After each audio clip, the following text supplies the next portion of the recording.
guys, and welcome back to my channel. So I apologize again for this going up on a Tuesday and not a Monday, but my life has been a little chaotic recently. Not too chaotic that I can't film, just that my filming schedule is kind of up in the air.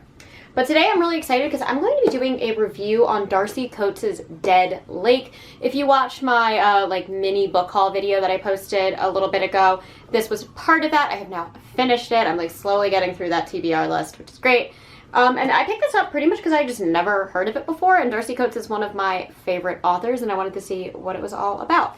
Before I get into that, if you do follow me on Instagram, my giveaway is live. My 3K giveaway for getting me to 3,000 subscribers on YouTube is currently live, and the winner will be announced on Thursday, 4/20, and I'm giving away a hard copy of Stephen King's The Shining, a paperback copy of Dr. Sleep, the sequel, and then a UK version of Amakatsu's The Fervor, and a lot of other little goodies.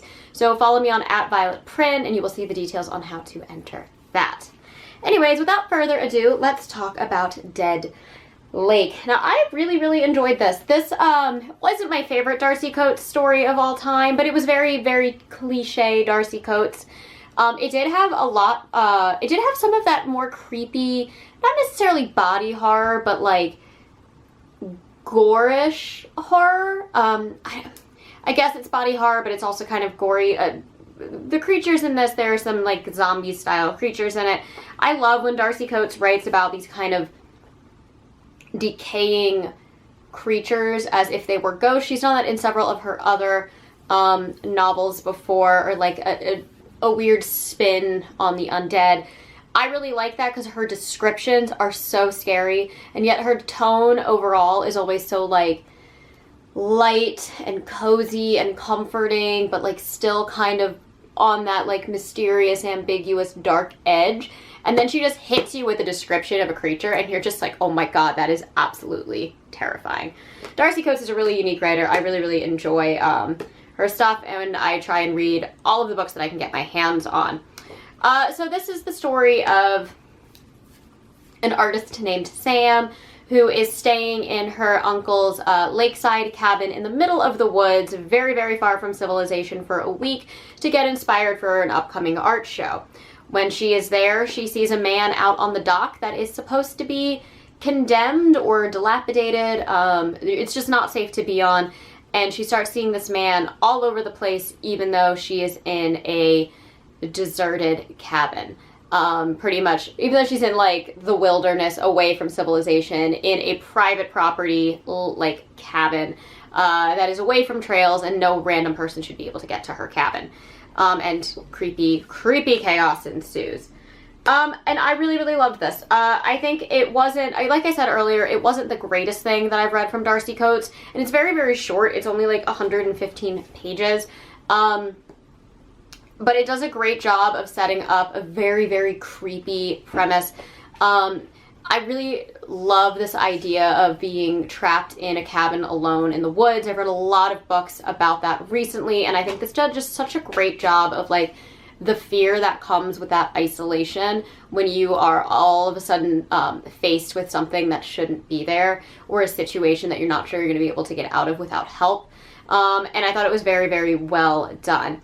I will say a few things kind of didn't quite work for me based on their like supernatural explanations. Darcy Coates is usually very good at explaining how strange things occur. In this novel, it kind of just is, and then you accept it. Especially with like the kind of more like zombified corpses that are in this novel. They felt both like ethereal as well as corporeal, and kind of acted in both manners. So I wasn't really sure if they were zombies or if they were ghosts. Regardless, they were terrifying, and this weird hybrid between them. Our main antagonist was really aloof and really creepy. And I loved the distancing made between our antagonist and our main character. I thought it was very well balanced, and it made this creepy figure even more disturbing to read about, because you weren't sure whether he was real or whether he was imagined.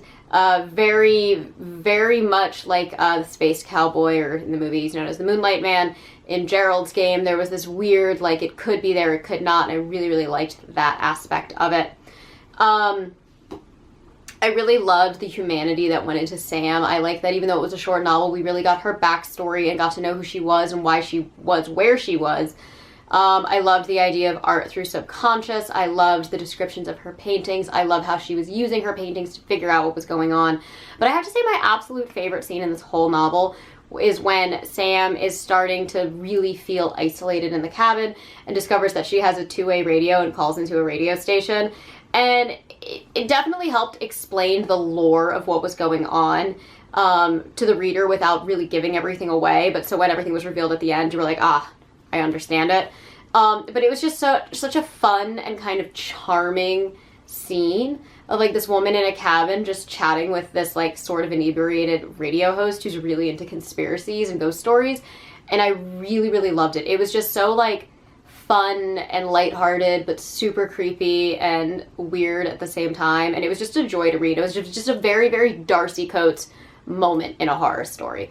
This like familiar comfort, this like kind of reaching out for a friend moment. And as all of that's happening, the reader is learning what all these possible horrible situations that our main character is in. And it was just so well done.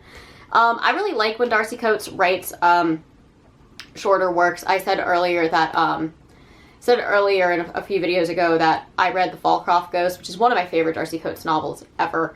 And that's another one that's like just around 110 pages maybe.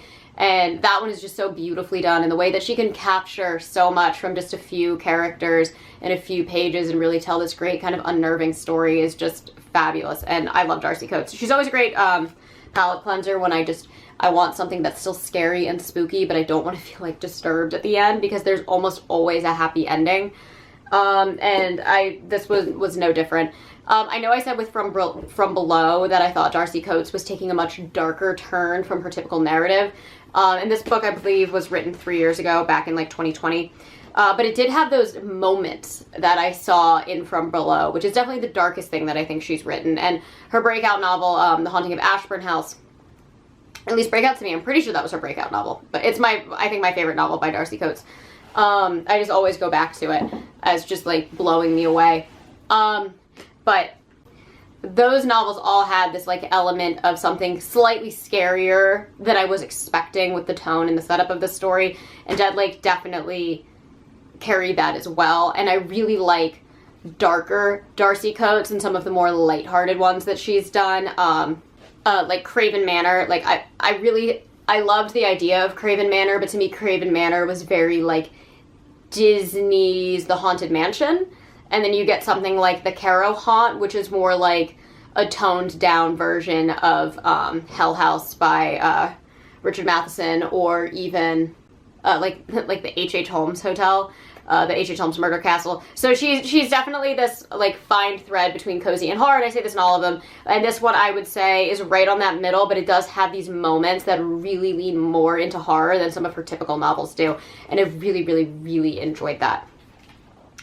Again, I don't want to talk to you too much about this because it was so short and so brief, and I read it in like 2 sittings, but I do definitely recommend this. This was a 4-star read for me. This is definitely on the lower side of a 4-star read, just because it was very, very enjoyable, but it did have a couple moments where I was like, I don't know if that was fully explained, and it didn't blow me away like some of Darcy Coates' other novels have. And when I start to really love an author, I start to judge them more harshly. So Stephen King can get a 3-star rating from me, and it, on like an objective scale, it would definitely be like a 4-star book, but because it's Stephen King, it's more of a 3-star. So this was a low 4-star because it's Darcy Coates, and I've seen her do way better and way scarier, but still great, still fun, still so happy I read it.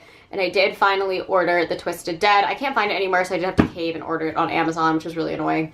But I will be reading book 3 of the Gravekeeper series, and I can't wait. I'm not a series person, but the series has hooked me in. The characters are so fun. The mystery is so intriguing. The small town is so cute, and I just love reading it. It's that and like the Kiss Curse X Hex.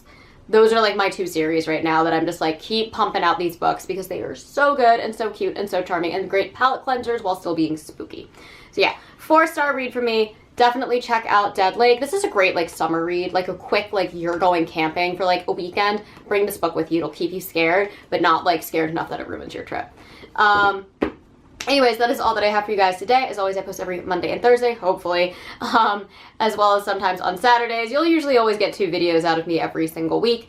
And if you enjoy these videos, please hit the like and subscribe. And if you enjoy these videos, please hit the like and subscribe buttons down below, and I will catch you all in the next one. Bye.